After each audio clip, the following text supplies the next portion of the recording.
Welcome back to Jersey Matters. I'm Larry Menti. New Jerseyans are all upset about the prospects of tax reform because the proposal on the table now, they believe, unfairly targets them because it gets rid of the local tax deduction, and New Jersey pays the highest local taxes in the country. We're going to talk to an expert in accounting in just a minute who says you really shouldn't be that worried. It's a different take than I've heard so far. I think you'll be interested. But we begin our coverage with Ellen Kolodziej. Ellen. Thank you, Larry. President Trump says his proposed tax plan is long overdue because our system is so complicated. He says if it passes, most Americans will be able to do their taxes on one sheet of paper. But a big sticking point for Democrats and even some Republicans is part of the plan that would hurt New Jersey residents more than others. More jobs, higher pay, and lower taxes for middle-income families and for American businesses of all size. President Trump is making the rounds, trying to drum up support for his tax reform plan. He says he wants to cut corporate and individual taxes to put more money in everyone's pockets. That is why we've proposed tax cuts that are pro-growth, pro-jobs, pro-worker, pro-family, and pro-American. Democrats, though, say the president's plan helps the rich get richer. And one of the many things they'll fight over, eliminating the state and local tax deduction. That's the practice of letting homeowners deduct their local property taxes and state income taxes from their federal tax bill, which many say would really hit blue states such as New Jersey the hardest. But some top Dems say it will hurt everyone. And finally, the myth, this just affects New York, California, New Jersey, Massachusetts. It affects every state in the country in a very significant way. Even some New Jersey Republicans, such as Congressman Leonard Lance, are fighting this part of the reforms. Lance told the Star-Ledger that if the Trump plan goes through, Americans will for the first time be paying taxes on the money they spent to pay their taxes. He calls it double taxation. And Congressman Tom MacArthur wholeheartedly agrees that New Jerseyans with some of the highest property taxes in the country will get crushed. This tax break for the entire country is somewhat on the backs of 6 or 7 states, including New Jersey, because the deductibility of state and local taxes is a really big deal in a state like ours. He says top congressional leaders have told him they're warming up to his proposal of a home ownership deduction. Now, that includes letting people deduct both mortgage interest and property tax. So that people that are in high-cost states are not going to be forced out of homeownership because they lose the deduction. So the White House clearly needs a victory in Congress after all the recent failures, most notably the repeal of Obamacare. And that's why some top Republican leaders say they are willing to compromise, especially on the state and local tax deductions. Reporting for Jersey Matters, I'm Ellen Kolodziej. Thank you, Ellen. We continue our conversation now on tax reform at Monmouth University with Specialist Professor Doug Stives, who is also the chair of the Department of Accounting here at Monmouth University. Thanks for doing this. I appreciate it.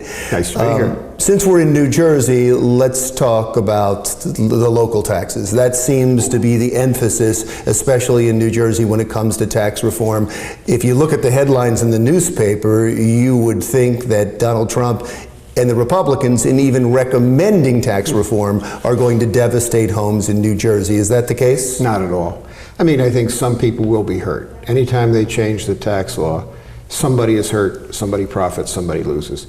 But let me just eliminate a whole bunch of people in New Jersey who are not going to be affected, and just to make sure we're on the same page, if Congress somehow, and Congress doesn't, we don't know what they're going to do, they don't know what they're going to do. They don't know what they did yesterday yet. And what the proposal is to remove the deduction, the sacred deduction, for all taxes, real estate taxes and state and local income tax. And in New Jersey, we pay the highest real estate tax in the country. We also, unbeknownst to a lot of people, pay one of the highest income taxes. It's not the highest rate, but we basically have no deductions on our state tax. Given those points right there, and I'll let you continue, I'm sorry, I didn't mean to interrupt, but is it true that New Jersey is hit harder than any state in the country? Overall, yes. If you're a property owner, I mean, myself, I'm paying over $10,000 in real estate taxes on a modest house. That house in a place like Nevada, the tax would be like $500. If the Congress of the U.S. takes away the deduction for real estate taxes and state income taxes. It'll hit hard here in New Jersey, but not all that many people, Larry. What we have is a tremendous number of people pay no tax at all. So if you're paying zero tax and they take away a deduction, zero from zero still leaves you with paying no tax. So that's a big chunk of people that won't be affected at all. Across the country, it's somewhere in the 40s, 45%. New Jersey is probably right about in the middle. Then you take the 50 or 55% that are left, and a majority of them use the standard deduction, which means they don't even list their property taxes, or maybe they don't have any, where they don't list their state income taxes. They get the standard, the free ride. On a married couple today, 2017, is $12,700 you get for showing up. Part of the Trump proposal is to double that, to take it as high as $30,000, which means a whole lot of people, including probably me in that case, will not even itemize our deductions anymore. So the deduction becomes valueless. What's the percentage of people do you believe that will be affected? About 20% of New Jersey taxpayers. That's my guess. And of those 20%, will all of them be, given everything else, given the standardized deductions, everything else, will all of them be paying more taxes? Probably not, because if you read through the Trump proposal, it reduces really all of the tax brackets. Yes, it takes away the lowest 10% tax bracket, which covers the first several thousand you make, but the tax bracket that most people fall into, like 93% of Americans that pay tax, are in the 15% marginal rate. That goes down to 12.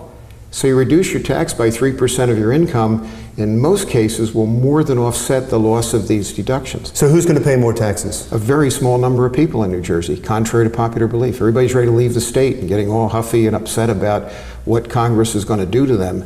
I mean, we could turn on a clip from Chuck Schumer. Oh, it's the end of the world. New York is going to close if they take away the New York deduction. Remember, in New York, it's not just New York State that collects income tax. New York City collects 4.3% of it. It's not only Democratic leadership like in New York, it's Republican congressmen in New Jersey. They've all banded together. Oh, they're having a hemorrhage about it. And I mean, I'm not saying they're wrong, but bottom line, you take out the people who don't pay any tax, you take away the standard deduction people, you take away the AMT people, and there's one more group. This gets a little complicated, but if your income is over this year, your adjusted gross income, over $313,800, your itemized deductions start to phase out. So that's four groups of people that are going to be affected, maybe not at all, and maybe on a very minimal amount. And remember, just because you get a deduction for something, it doesn't make it free. Right, you're still paying. If I pay $20,000 in taxes, and I'm in a 15% tax bracket, which I mentioned earlier, as a vast majority of taxpayers are, I'm talking about what? A $3,000 difference. It just lessens the blow. I wanted to get to two other quick things. One other controversial proposal in the tax reform bill is the fact that 401k deductions wouldn't be around anymore. Yeah, okay. If you give me my choice, lose the state deductions or my 401k, I'll keep the 401k, thank you very much. And why is that? Because remember what I'm doing. I'm working here. I'm 71 years old. I'm still working. I love what I do here at Monmouth. Don't misunderstand me. But I'm trying to put as much money away as I can so that I don't have to turn to the government for support when I retire. And that is the alternative. If people stop contributing to their 401k and don't save it for retirement. Oh, they'll spend it. So they're going to save it. No, people don't save it. The 401k money they take out of my pay here, I don't really even miss it. If they gave it to me, as dedicated as I might be to savings, I'd spend it. So then if I stop working in another couple of years, who do I turn to? Social Security and the government? I don't want that to happen to me. I don't want it to happen to you. So what do you think is going to happen? Do you have any guess? Yeah, I think they'll probably lower the rates across the board. They'll raise the standard deduction, maybe not as high, maybe not reduce the rates as low as we talked about this morning, or maybe not raise the standard deduction as high as I hope they will. There's so many things on the table, they'll compromise. They'll give up some and they'll take some. That's what I predict. Which Thank one? you, sir. Who knows? I appreciate it. Thank you. Specialist Professor Doug Stives, who is also the chair of the accounting department here at Monmouth University. When Jersey Matters continues. It looks like a big hike in the New Jersey minimum wage is on the horizon. We'll explain when Jersey Matters continues.